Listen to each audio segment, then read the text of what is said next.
So we're gonna move on.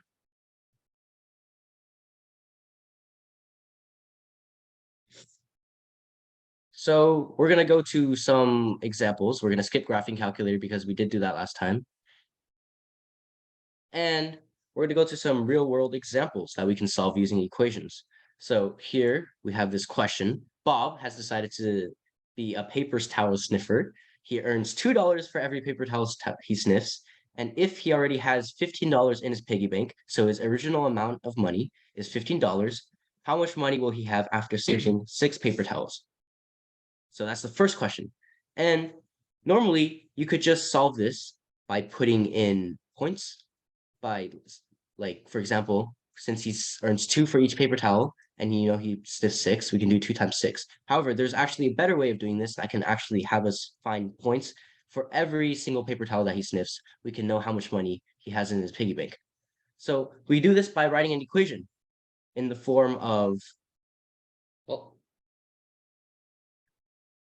one second. So we can write this in the form that we just went over. Y equals mx plus b. So again, y is our output, right?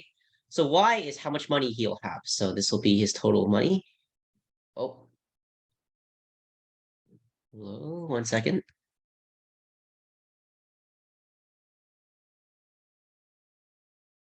Sorry about that. Let's go back.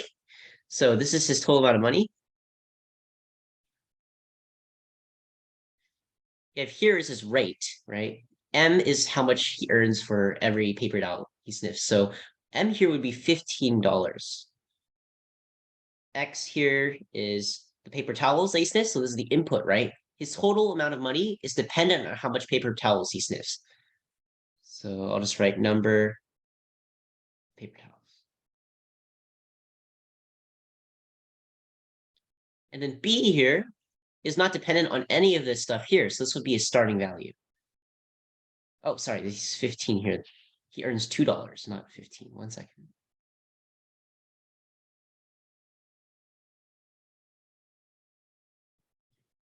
So M is essentially the number that you multiply X by. So I think about it as whenever X, we add 1 to X, how much does Y go up? So X this time is every paper towel. So every time he sniffs 1 paper towel, he earns $2. So Y goes up by 2 every time X goes up by 1. That's why M right here is 2. And B, to review, is what is the Y value when X equals 0? And if X equals 0, we know that he hasn't sniffed a single paper towel and he just has what he originally had, which is $15. That's why B is 15. All right, so now that we have this equation here, which represents his money, we have a pretty powerful tool to solve the rest of these problems. So let's go back and read the first problem. How much money will he have after sniffing 6 paper towels? Well, that's pretty easy for us, right? We know that X is the number of paper towels that he sniffs. So we just plug X in. 2 times 6 plus 15. We have the total amount of money we'll have. 2 times 16 is 12, plus 15 is 27. So after 6 paper towels, we know that Bob will have $27. It's a pretty fast way of solving this. Cool. And the second problem is if he wants to buy a laptop that costs $800, how many paper towels does he have to sniff? So we have to change up our train of thought a bit, because this time we know how much money he wants. However, we don't know how much money that he can gain from paper towels. So we don't know X, but we do know Y. So we can still plug in. So if we come over to the left, Y we know is 800 equals 2X, which we don't know. We're trying to find X, plus 15. And in the same way that we did the first problem, we can now solve for X instead. So remember, how do we solve? We isolate X on one side. So we put everything on with X on the left and everything with numbers on the right. So right here, it's 800 minus 15, which is 785. And now we can divide both sides by 2. So we get X equals 392.5.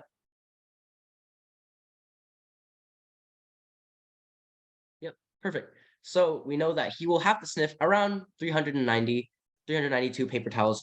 And if he wants to buy a laptop that costs $800. So that's pretty cool. And this would actually work for every single value that we wanted here and every single value that we wanted here. So example, if we wanted to know how much money he has after sniffing 100 paper towels, we could do that simply by plugging in 100 to this X and this X right here. All right, cool. Does everyone understand here? Any questions you guys have? Again, feel free to unmute. Okay. If there's no questions, we're going to move on to the next example. So this is about where we ended up last time. And hopefully that was a good review. Second. All right, so now we're going to move on to a little bit of a harder problem.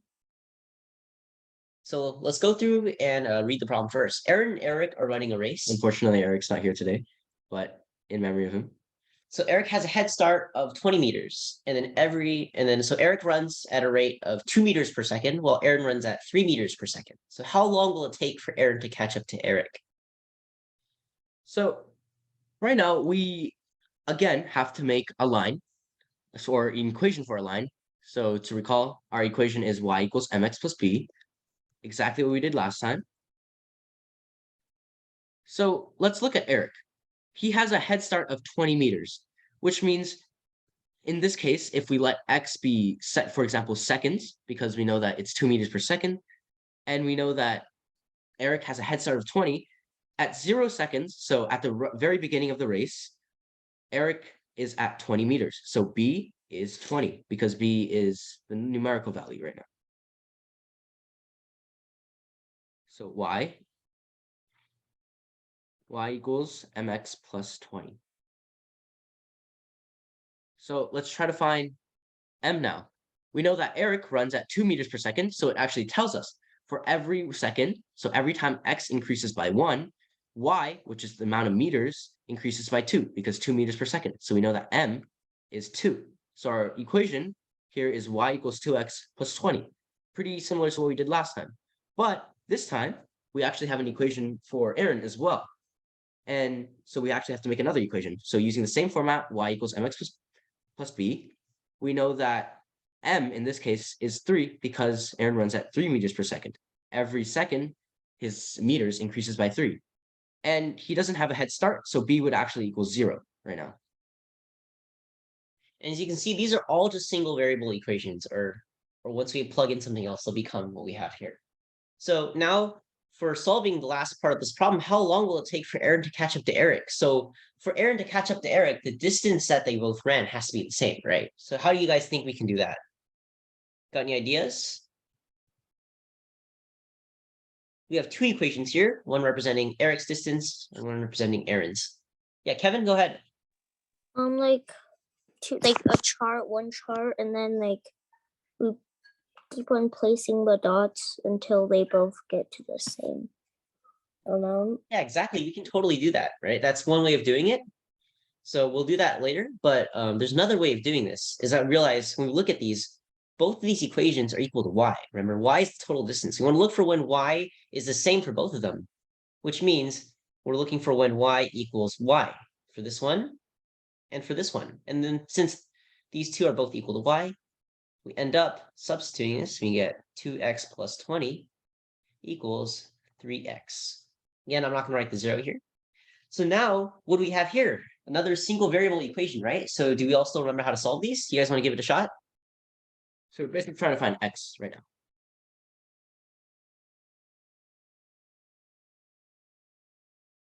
Anyone got anything?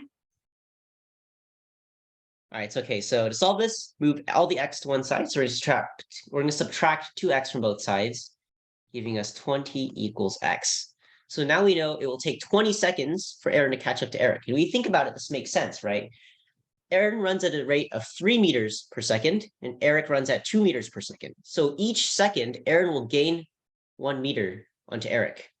Okay, if this last part was a bit confusing, it's actually just something that we did before. So if I'll show you, our first page, which is a review for these equations.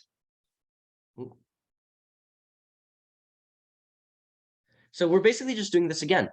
So in this case, the one that we showed you earlier was using substitution to find x and y. But there's another way to solve these equations, and which is isolation.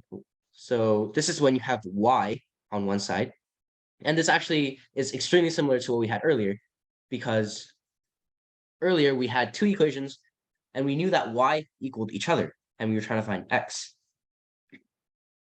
So the way we solved these was what we did earlier. We know that y equals the same thing, and therefore everything that equals y has to equal the same thing as well. So if y equals 2x plus 1 and y also equals x plus 3, we know that 2x plus 1 has to equal x plus 3.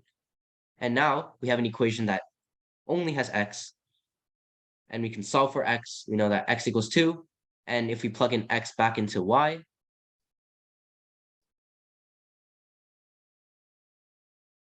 we can find y as well.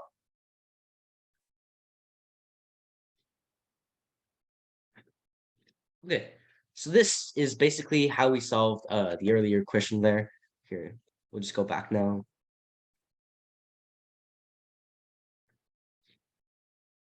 Right, so anyways, going back to here, we found that it took 20 seconds. We found that it took 20 seconds for Aaron to catch up. And that makes sense. So I was saying, each second Aaron gains 1 meter onto Eric, right? Because he's running faster. He runs 1 meter more per second. So if Eric has a head start of 20 meters, it'll take 20 seconds to gain that.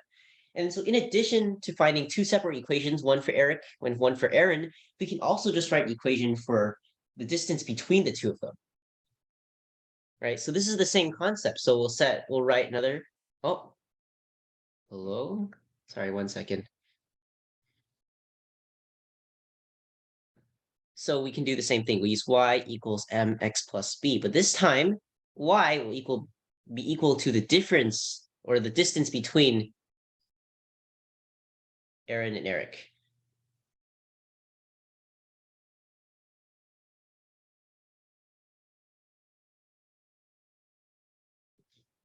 M will be how many meters the distance closes every second. So Aaron is running this way, Eric's also running this way, right? But Aaron's running faster, so the distance is closing. So we want to know how fast the distance is changing. The distance between them is getting like smaller because Aaron is getting closer to Eric. And then this is the initial head start. So with all this, we can just write it again. Y equals negative 1x. Again, it's negative 1 because the distance is getting smaller. Again, Aaron runs faster than Eric.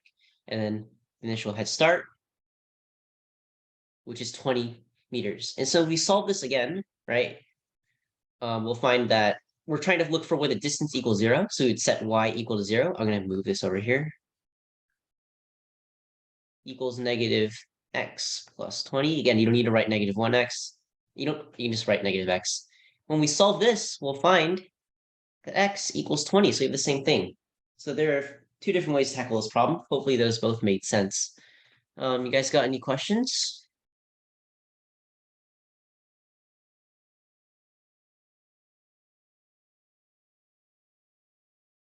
All right, if not, let's just move on. So next we have actually some practice on graphing, I think.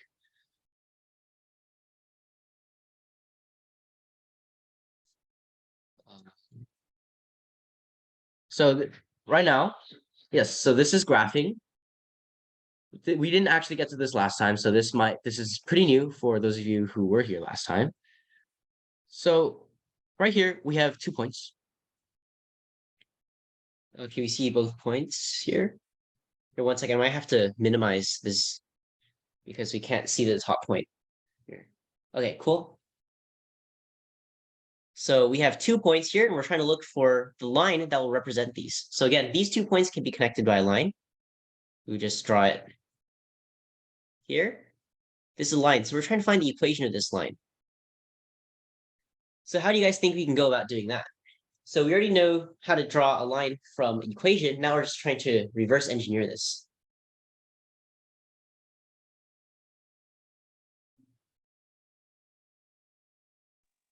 Can't Any we ideas? add dots like to make the same pattern to find out? Yeah, of course, we can start with that. So you can add more dots here, right? This would be 1, 4. And then down here, 1 second, let me try to move some of the Zoom meeting stuff. Down here, you get 0, 1. So with these points, do you guys know how you can find the equation of this line?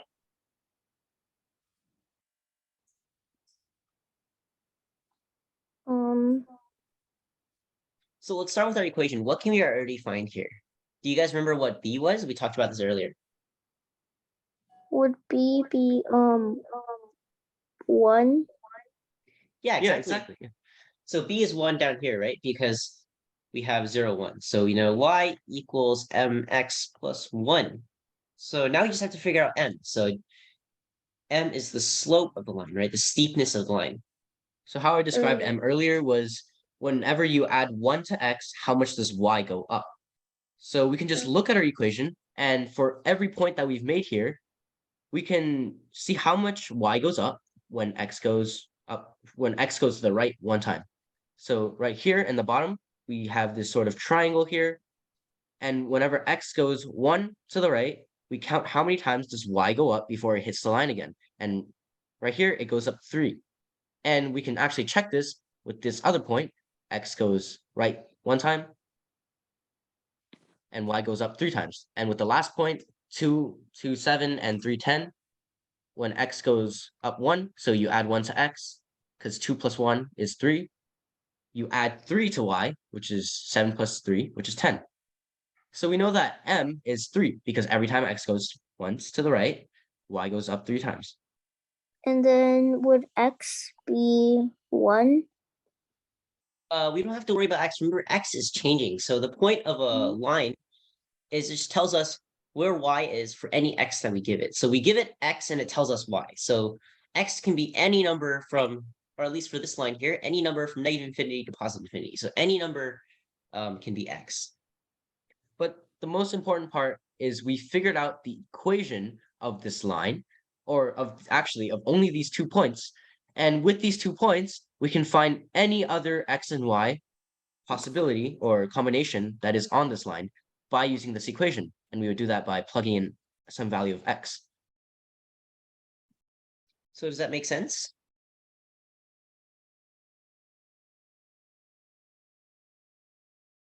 All right, everyone got this? Cool. We'll do a practice problem here. So you guys, using the same concept I did earlier, let's try to find the equation of these points. Again, I'll draw a little line here to help you guys out.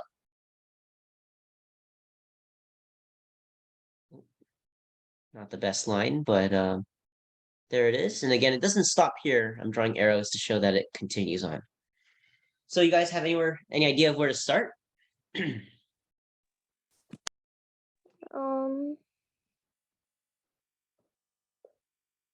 Remember, we have the equation y equals mx plus b, which is what we use normally for. So y equals mx plus b.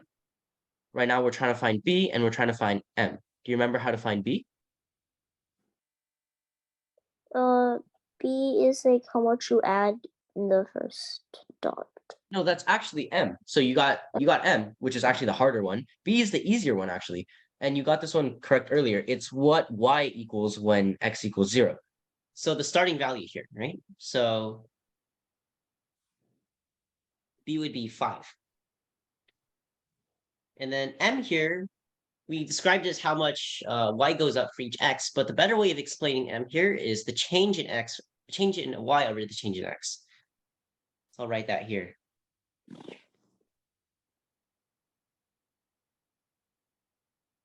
So change in y divided by change in x. So let's do this a little bit here. So we'll pick a few points. Let's just say we're going from this point here. Here, I'll do a different color so it's easier to see. 1 second.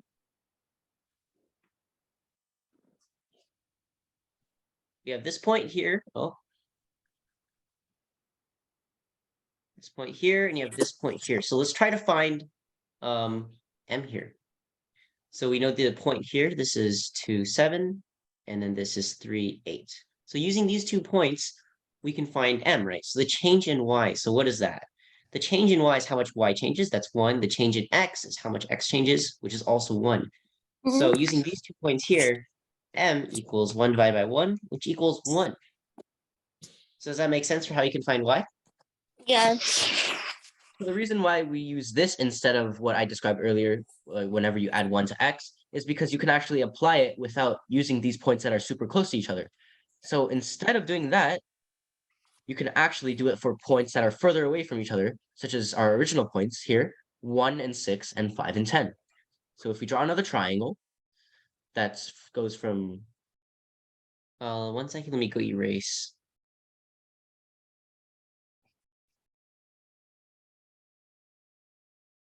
So we draw another triangle here. So what's the change in y? So we'll write the top first. Oh, sorry about that. So the change in y is how much y goes up. So what would that be? It'd be 4, right? We see it goes up 4 from here. We also see that it goes right 4.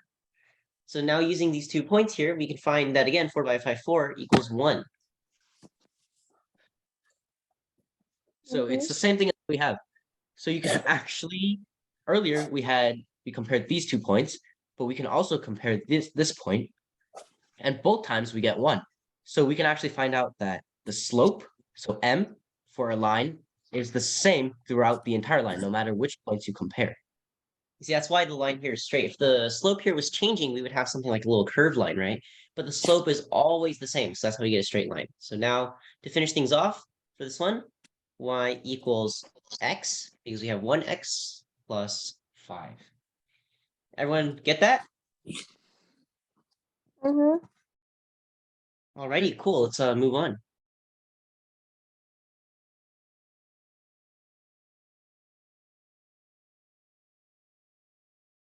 Okay, so now we're gonna go to another problem. So this problem, Kevin started a business. Sorry. After 1 day, he has $40 in total. And after 4 days, he has $70. So after 1 day, he's made $40 from his business. And after, after 1 day, he has $40 in his piggy bank. So he might have started with some money, but we don't know. And after 4 days, he has $70. So how much money is he making per day? And how much money did he start with? So do you remember how we did the previous problem here with finding the line from the dots? Well, this is the same thing, right? So let's think about this. We can write this in terms of a line as well. So we know 2 points, right? So we know day 1 and his total. We have day 4 and his total. So we can sort of plot this here. To make things a little bit easier, I'm going to change this. Oh, sorry. I'm going to change the bottom from 50. I'm going to change this to 5. I'm going to change this to 10. So we'll say the bottom here is the days. And we'll say this here is his total. So on day 1, he has 40. So we can put that as a point here.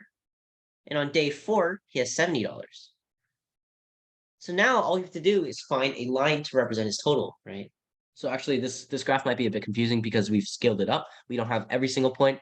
So each of these lines represent they actually represent 10. So if I go up here, that's 10, that's 20, that's 30, that's 40, and that's 50. But on this axis, we're still going up by 1.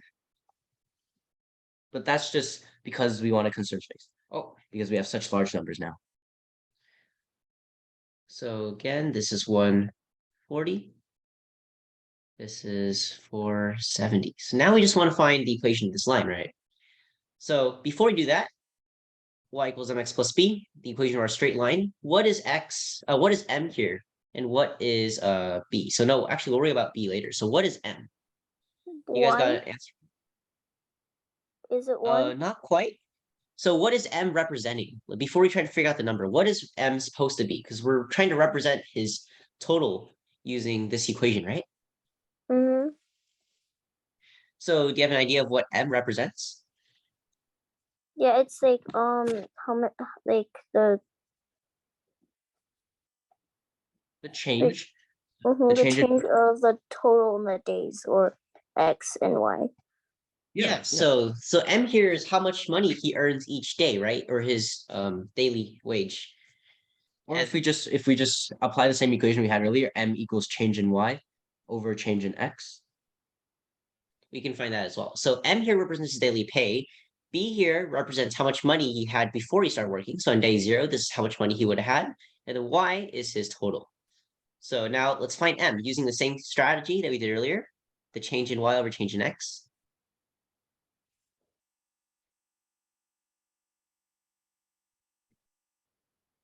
Oops, bad line. Okay, so what would be the change in Y here between these 2 points? How much does Y increase between those 2 points? So we're only looking at this number here and this number here because that's the Y value. So from here to here, how much does Y jump? Would it be the 3? Close. Remember, so if this Divided was by 3? 4 here and this was 7, that'd be correct. But again, this is 40, and then up here, this is 70. So what would the So difference be? 30. Yeah, so he goes up 30, right? And then what about in terms of days? How much 30. did she X? 30. The days here on the bottom, we're representing days in this is day 1 Oh. and this is day 4. Yeah, so that's one of the most confusing things about graphs. Sometimes the amount of space between this X and the amount of space between each of these Y's is different. So you have to make sure you look at the numbers here. So if we know that this is 0, this is 5, then we know that each of these is 1. But if this is 0 and this is 50, then each of these is actually 10. So that's why this distance is different from this distance. Okay, so now that we have the change in Y, which is 30, over the change in X, which is 3, we know M, 10. which is 10. Yep. So that Yeah, means so what does this tell us here? that means the B should be 30. Yeah, that means the B should be 30, right? Because we go left one day on 0, we would subtract 10, right? So this would be 0, 30. But what does this M tell us here? So what does M, which we got earlier, 10, what does that tell us in terms of the question? Oh, you can't see the bottom? Who is this?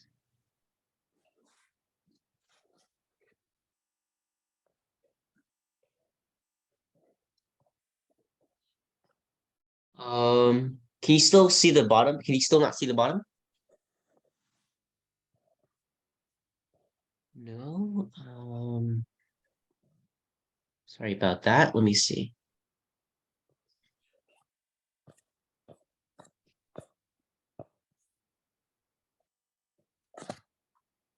Is that better? Here, what if we just exited out of this? Can you see it now? If I clear these? Can you see the bottom of the graph now? So that's, I mean, this is as far down as we get. So if you can see that, then you should be able to see everything. Okay, cool. Yeah, so that might just be your little bar on the bottom of Zoom blocking things, but I'll just continue like this for now. So again, we found, so we had, I'll just draw everything that we had earlier. Day 1 is 40. Day 4 here is 70. We found the change, which is 30. And then 3, right? So we found that M equals 30 divided by 3. Again, the change in Y, change in X, gives us 10. So he earns $10 a day. So now that we know that, and again, Kevin found that B equals 30, because that's how much money he has to start off with, we can represent how much money he has, which is 10x plus 30. Yeah, so now we have an equation, and you remember what we can do with equations? They're so powerful because whenever we plug in any value for x, we can get an output y. So actually, first question that they're asking is how much money is he making per day? And we've actually found that. That's $10 a day because of M here, and then he started off with $30. So now that we have this equation, let's do something fun. So let's see how much money would he have, let's say on day 7. Can you guys find that using this equation? Yeah. Yeah, so how do we do Couldn't that? X would equal 7 Exactly. times 7. So that means he would have $100. Yeah, great. So he has $100, right? And again, if we draw this line out, we'll find that it actually gives us the same thing. Oh, it's not. perfect line here. Let me try to get this line a little bit more accurate. So on day 7, 6, 7 here, we'll find that he does have $100, right? So that's pretty useful. So let's do one more one more example with this. Let's say how many days will it take him to reach $150? Here, let me write this equation again. So we want Let's to know how many maybe days it'll take him to get to $150. How 12, do we do that? 12, 12 12 days. days? Mm-hmm. Yeah. Yeah, so we would set y to 150 and we just solve x, right? Because again, y here is his total amount. So if we set his total amount to 150, we can find how many days it will take him to get there. All right, cool. So it looks like we all understand this. Jasper and Zoom user, you guys got this as well?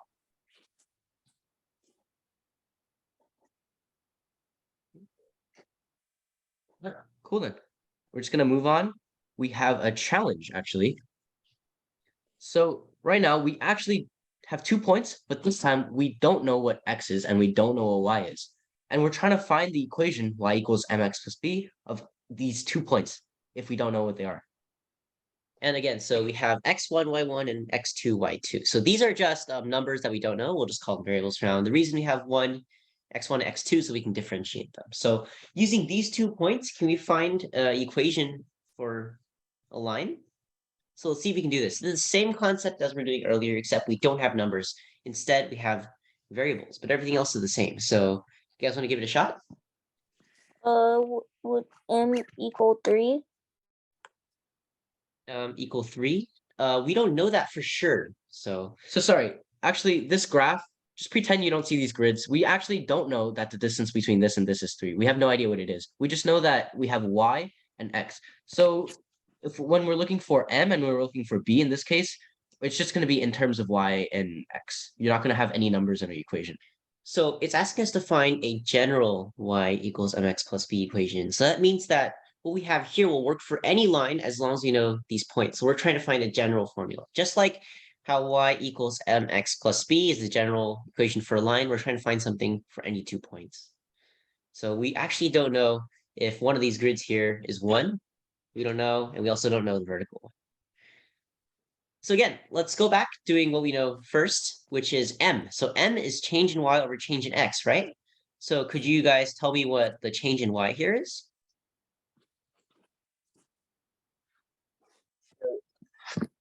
It 3? would be y2 minus y1, right? Oh. So earlier we were looking for a change in y by counting how many squares between this first point and the second point. But another way of doing it is actually subtracting the top y by the bottom one, because the top one is more than the bottom.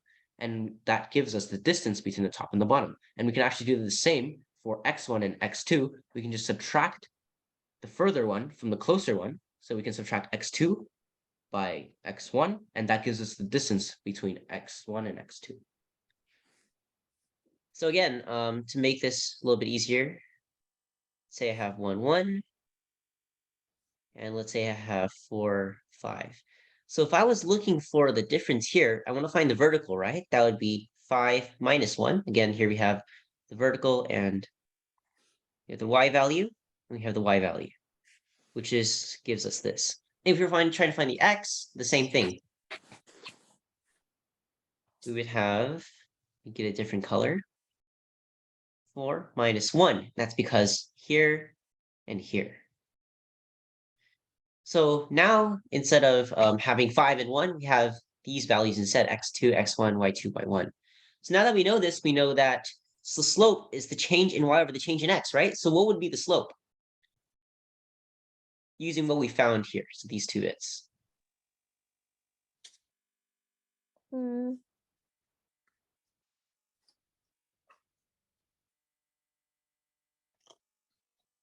So this is the change in y, so we can just directly write it on top.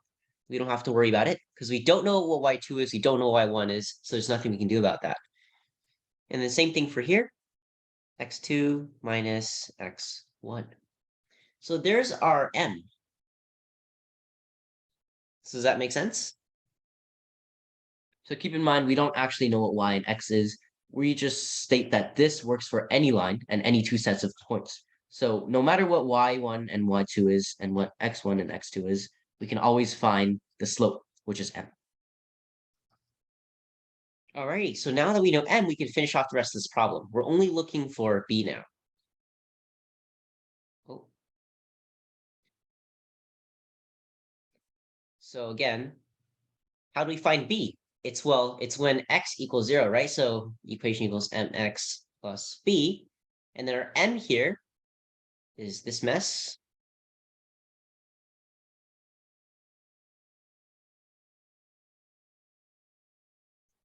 Times x plus b. So if we want to find b, well, what can you do about that?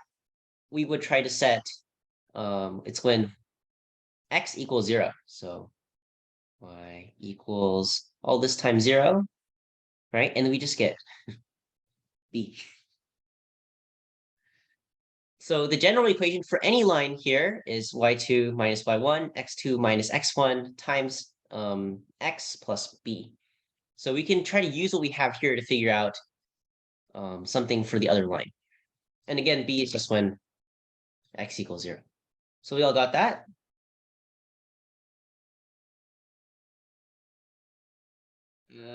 Everyone okay? How are we doing on time? 57. Okay, so we're pretty much running out of time. So let's do a quick recap of everything that we went over today. And then we'll call it at that. So I'm going to go back to different tab here. So let's go to here. So today we've learned the y equals mx plus b form. This represents any straight line, right? So m here is the change. So this is change in y over change in x. We can actually write that as triangle y, which is, you can say delta y. So this is just the difference in y over the difference in x. So delta y and delta x, basically, delta y is the same thing as saying y2 minus y1, and delta x is the same as saying x2 minus x1, which we did earlier.